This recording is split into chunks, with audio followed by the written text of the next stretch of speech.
প্রিয় ভাই, প্রিয় বোনেরা, তোমরা কি একটা কথা কখনো চিন্তা করছো?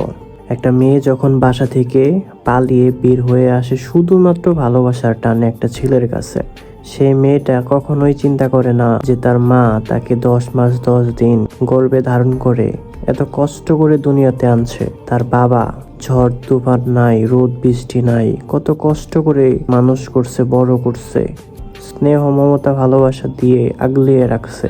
কখনোই চিন্তা করো না তোমরা, সেই বাবা মাকে 10 মাস 10 দিন গর্ভে ধারণ করার মা আর বাবাকে কষ্ট দিয়ে যারা ফ্যামিলি থেকে পালিয়ে বিয়ে করে বের হয়ে আসে তাদের মতামত ছাড়া সেই মানুষটা কি সুখী হতে পারবে তোমরা বলো? আর যে মেয়েটা 10 মাস 10 দিন গর্ভে ধারণ করা মা বাবা মাকে কষ্ট দিয়ে মেয়ে এভাবে বের হয়ে আসে, সে মেয়ে কি গ্যারান্টি আছে তোমাকে ছেড়ে অন্য ছেলের কাছে যাবে না? একবার ভাবছ? যে মেয়ে তার মা বাবাকে কষ্ট দিতে পারে, সে মেয়ে যে তোমাকে কষ্ট দিতে পারবে না, তার গ্যারান্টি কি? একবারও কি ভাবছ?